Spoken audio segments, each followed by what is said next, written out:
And then you will also learn a few more terms like resolution and things like that. In fact, this is called step number 5. This is called step number 5, validating measurement system. But there are certain things you need to do even before step number 5. That is step number 4. That is creating a plan for measurement. And that will be covered by other speakers, other trainers here. So creating a data collection plan. What data I should collect? Who should collect? How he should collect? What amount of data he should collect? And all those things are called a measurement plan. But now I'm helping you with the next step, which is measurement system validation. Whether the collected data is worthy for analysis. If I use this data and calculate my baseline performance, will that give a real picture or will it give me a false alarm? So that is, for that I need to correct my measurement system. So this is called measurement system analysis. Mainly, I want all of you to understand two important errors. One is repeatability error, another one is reproducibility error. And both of them put together is called gauge R&R. Gauge repeatability and gauge reproducibility. Sir, can you repeat yourself? Yes, I'm just talking about measurement system validation. We will be learning repeatability and reproducibility error, and the combined error of repeatability and reproducibility is called gauge R&R. So gauge R&R includes the repeatability error as well as reproducibility error. We'll see few case studies, and then certain terms like resolution. What is resolution? What is NDC? NDC means number of distinct data categories. So all that we will understand, and we will be able to finally understand the amount of measurement error that is accumulated in our data. If that error is less than 10%, my data is worthy for further analysis. If the error is too much, what should I do with the data? Because it's already a lot of error, right? So I must control the measurement process and then eliminate, reduce the error. All right. So whenever we collect the data, there will be variation. The variation may be because of the process itself, or sometimes the variation may be because of measurement. Variation because of the process is our capital Y. Variation because of the process is our capital Y. Then what is this measurement variation? This is not Y, but this may make your Y appear as bigger. I don't want to simply see a false image of Y. I want to see the correct image of Y. So before seeing process variation, you must be sure that measurement variation is under control. Otherwise, what will happen? Your Y will appear bigger or appear smaller. But how do you want to see your Y? You want to see your Y as correct as possible. Am I right? That is why you must do measurement system validation. As Six Sigma aims to reduce the process variation, MSA helps in reducing the measurement error. As a result, you can see the correct value of correct size of your capital Y, the problem. Right? When you are driving the car, it is very important to wipe out the water droplets on the screen. Why? Only when I wipe out the water droplet, I can see my road. I can drive my car properly. Same way, it is very important to wipe out the measurement error. Then only you can see the problem. If you don't wipe out, you can't see the road. If you can't see the road, for sure accident is going to happen. Same way, when you are doing a project, you must wipe out the measurement error. You must wipe out the sampling error. If you take it lightly, accident is going to happen. Accident sometimes might lead to be fatal. So we have to be very careful. Our project can completely fail simply because we measured wrongly. So don't give any such room. So measurement system analysis ensures the Six Sigma team focus accurately on the problem. What is the problem? Process variation is the problem, right? And it will also ensure your efforts, your energy are utilized efficiently in solving the problem. Otherwise, what will happen? You will spend all your budget by measuring some other problem, not the problem which you have committed to solve. So after MSA, you can see the problem better and you can understand the problem better. That means the process conditions can be correctly understood. This is very important. And now resolution. What is resolution? Resolution is nothing but the minimum signal to which your equipment, your measuring gauge can respond. You are seeing a inch tape or a measuring tape here. What is the minimum reading this inch tape can give me? 1 mm. 1 mm. Right? You can see in inches, you can also see in mm, 1 mm. Maybe if you look deeper, probably you can understand it can even give you 0.5 mm. Am I correct? Is it so? You see a smaller line, you see bigger line. If that is so, then 0.5 mm can be the minimum reading. So the lowest reading that you can take using a measuring gauge is called what? Its resolution. More the resolution or better the resolution, better will be the measurement. So it is otherwise called as least count. Vernier caliper, dial gauge, it's all have least count. So look at the first row. What is the resolution of the readings in first row? You have a reading 2.1 and then the immediate next reading possible is 2.2. That means what is the resolution? 0.1. 0.1. And now second row, I get readings like this 2.01 and 2.02. And now the revised resolution is 0.0. Now which gauge is better for your measurement? The second one. Why it is so? How the resolution helps? So it depends upon what I'm measuring. Based on Yes, what it I'm depends upon, measuring. yeah, it depends upon what I'm measuring, correct? But how is it helping me? Instead of 2.1, when I get 2.15, it makes me understand deeper, isn't it? In the first row, it is 2.1 and the next reading is 2.2. If my reading is 2.15, where will I place? Should I place it in 2.1 or should I place it in 2.2? I have to round off and that will contribute to my error. So when I have an equipment with a better resolution, it will help you to reduce the measurement error. And most importantly, we better understand the baseline. Instead of simply saying 2.1 or 2.2, if I say 2.15, it gives me more information. That is why continuous data is gold mine for the black belts.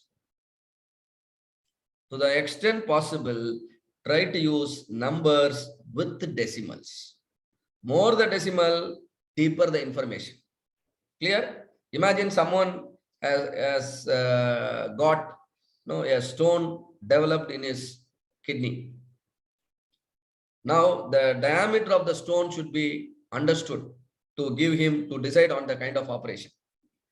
Now can I go with an equipment with a poor resolution or should I go with an equipment with a better resolution, which will make my decision perfect? Better resolution. Better resolution, right? Because problem is very critical. I can't simply round off and then take decisions based on assumption. That's where the resolution comes into picture. If the better the resolution, automatically error will go down. And now resolution will impact your NDC. There is a relationship between resolution and the NDC. NDC means number of distinct data categories. Sometimes we call it discrimination index. Right? Always minimum NDC of 5 is required. What is the relationship between resolution and NDC? If the resolution improves, if the resolution is better, smaller value, NDC will be higher value. If the resolution is higher, your NDC will go down.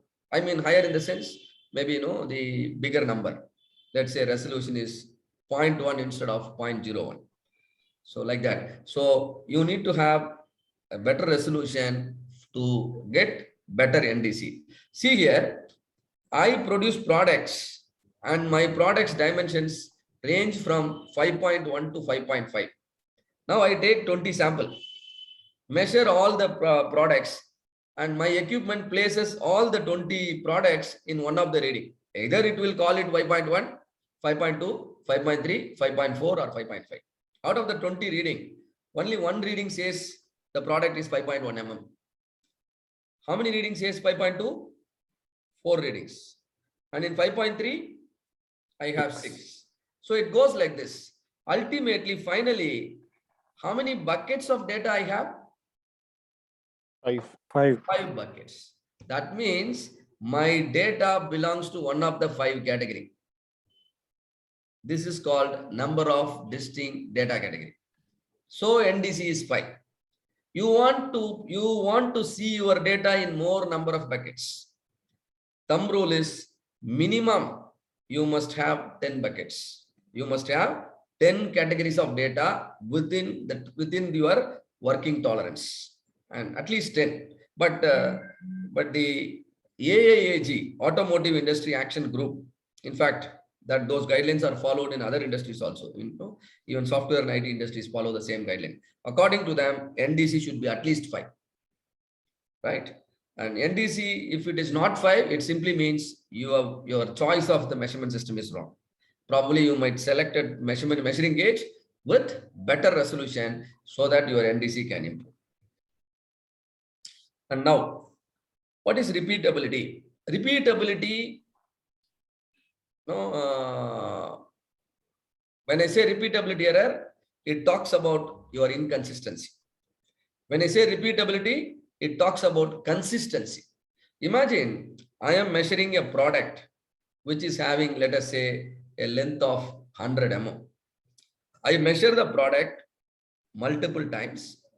10 times I measure, and all 10 times I give you the same reading. All 10 times I give you the same reading. Now tell me, am I repeatable now? Yes. All 10 times I'm giving the same reading. You're asking me a question, all 10 times I'm giving the same answer. You're asking me, sir, what is gauge R&R? I'm giving the answer. All 10 times I'm giving the same answer. That means I'm repeatable. Is that repeatability is required? Yes.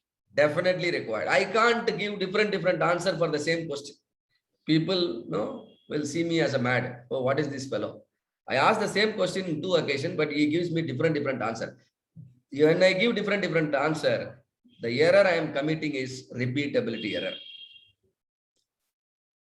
If I give same answer, but all times when I give a wrong answer, what is it called?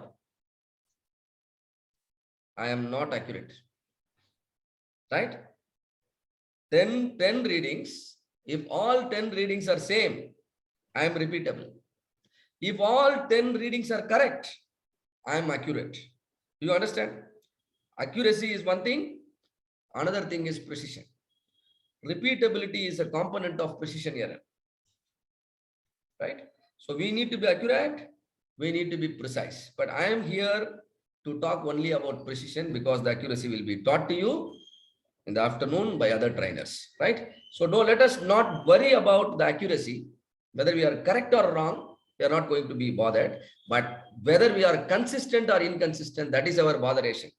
If the same appraiser measure the same part using the same gauge multiple times and gives different reading, he is considered inconsistent, and the error committed is called repeatability error. Is that clear to all of you? Yes, sir.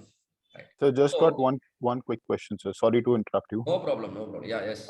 So you talked about accuracy and repeatability. So in case if a place where the accuracy is high, obviously the repeatability would also be high. Fundamentally, if I talk about. Yes, you're right. If accuracy is high, obviously the repeatability will improve. Very good. Ultimately, we want our readings to be accurate. And so we must be repeatable to achieve the required accuracy. All right. Right? Yeah. You're right. If Thank you are you. accurate, you are on the point. You are talking the fact. That's what we want, isn't it? So precision is well handled, and that is why you are accurate. Right.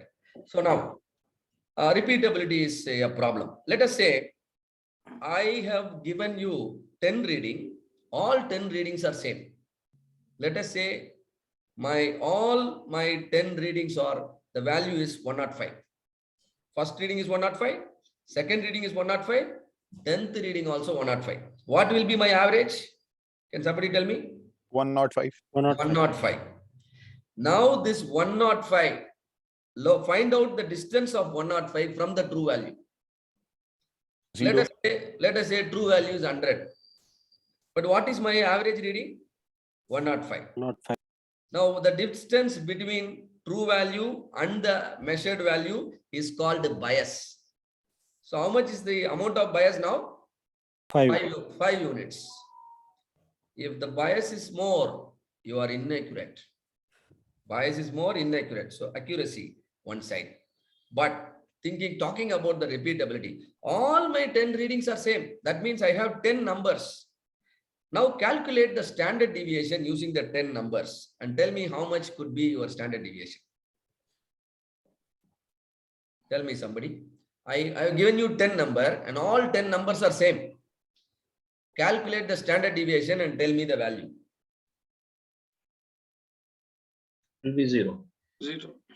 You don't have to calculate it. It should be 0 because all the numbers are same. There is no difference.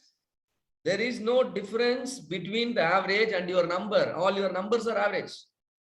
So standard deviation 0 means absolute 0 repeatability error. If the standard deviation is gaining the value, repeatability error starts accumulating. All of you are with me? Yes, sir. Yes. So when I have 10 numbers, when I have 100 numbers, when I have 1000 numbers from my team, if those numbers are supposed to be same, but actually not, I calculate the standard deviation. That standard deviation will let me understand the amount of error my measurement system may commit. But please note, what you have in your hand is only a sample. What you have in your hand is only a sample. But throughout your project, you might use the measurement system several times. You might collect a lot of data. Am I correct? Yeah. But now my objective is using the sample data in my hand, I wanted to estimate the amount of error my team may commit throughout the project. So sigma, what you calculated is only a representative of the total measurement error your team is going to commit during the project with respect to a particular measurement. Let's say you are measuring cycle time. People are measuring the cycle time wrongly. To what extent? Are they increasing the true value by 10% or are they decreasing the true value by 10%? You should know it. But all that you have is only a set of sample data. So I will use the sample. I will use the sample standard deviation to estimate the total amount of measurement error my team might commit during the project. That estimated value should be less than 10%. Hope all of you are with me on the statement. Am I right? Yes. So 1 second, please. Because what I have is a set of sample data. I want to use the sample to understand the population. Now all 20 of you are my sample black belts. But I might have produced 1,000 black belts. But how you behave, that will talk about all my black belts. Am I right? Sample can talk about the population, provided the samples are collected properly, correctly. Like sampling technique. I take the sample in such a way that somebody can truly understand my potential, right? Truly understand the capability of the black belts produced by our system. Same way, your data is only a sample data, but in reality, your team might be collecting a lot of data, and what can happen in your population, your sample can talk. So the standard deviation of the sample will be used to estimate the behavior of the population, to estimate the measurement error in the population.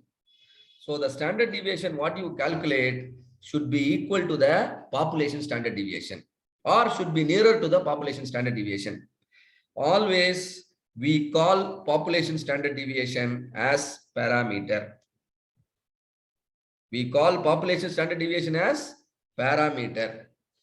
And sample standard deviation is called as a statistics. All of you understand the difference between parameter and statistics? your statistics should be close to the parameter. If statistics is close to the parameter, your sample will start speaking the reality. Clear? If your sample statistics are far away from the population parameters, you still use them, you may not be a good predictor, right? So we all need to be a good predictor, good decision maker. That's why statistics are very important.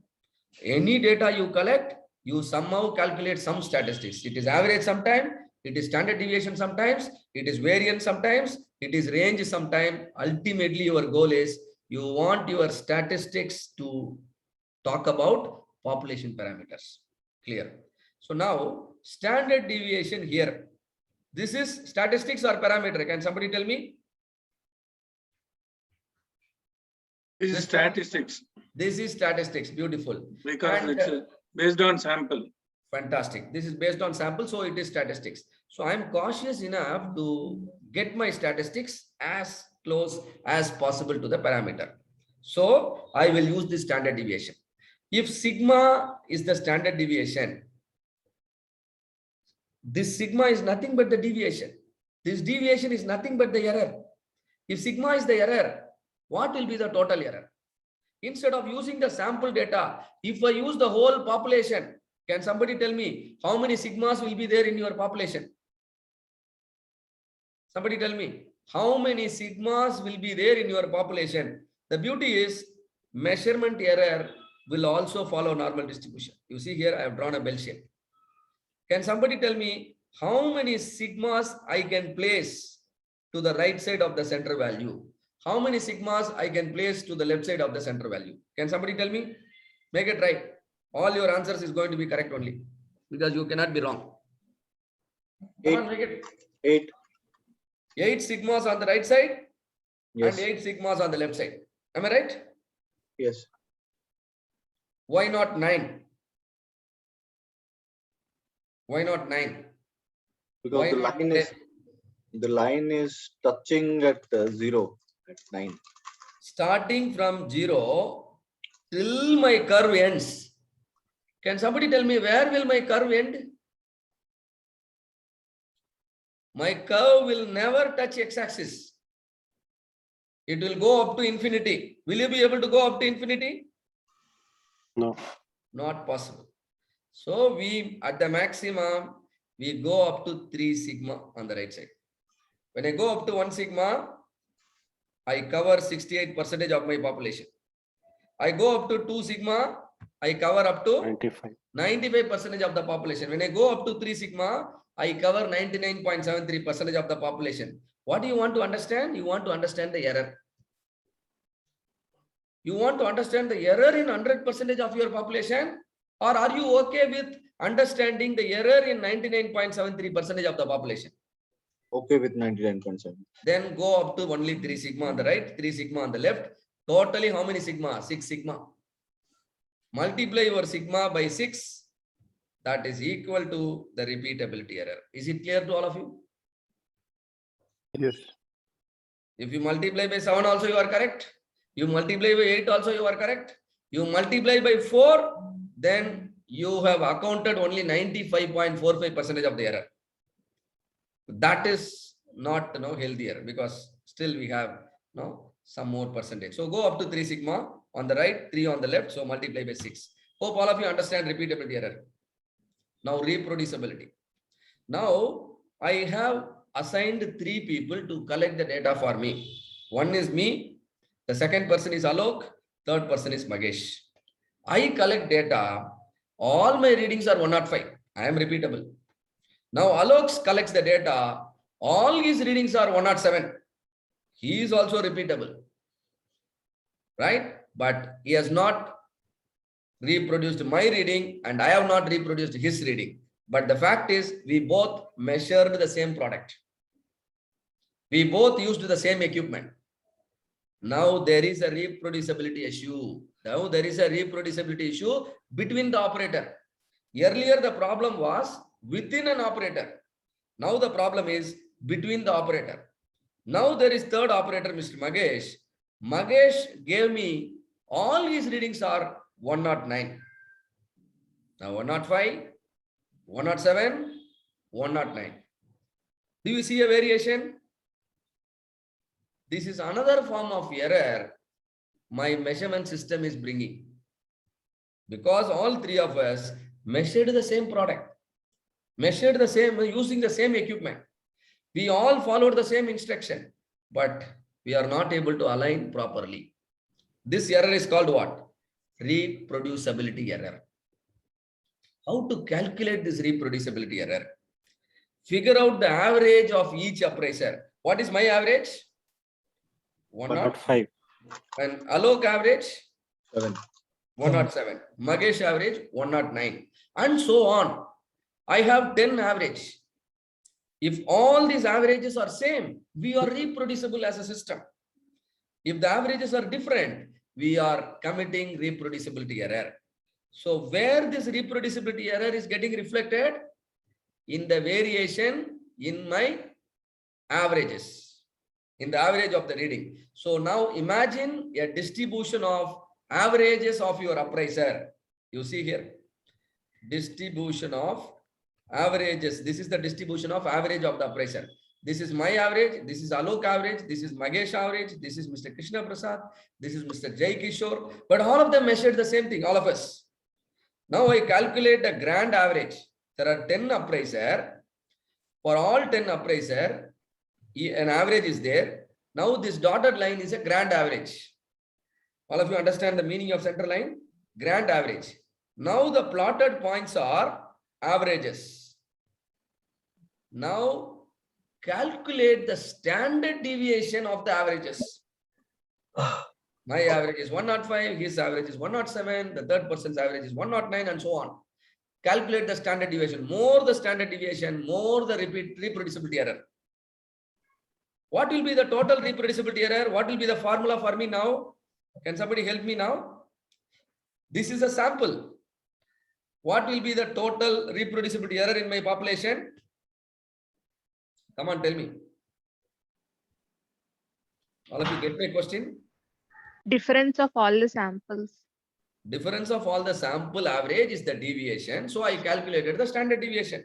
This is a statistics or a parameter? Statistics. What is my interest? I want to know the parameter and then I want to know the total reproducibility error. From statistics, if you want to know the total reproducibility error, my sigma must be multiplied by 6. Beautiful. That's all. Now you have found a way to calculate repeatability error. You have found a way to calculate reproducibility error, and your estimation comes with 99.73% confidence. Because how much you ignored? 0.27 only you ignored, right? You are working very smartly and your estimations are going to be perfect.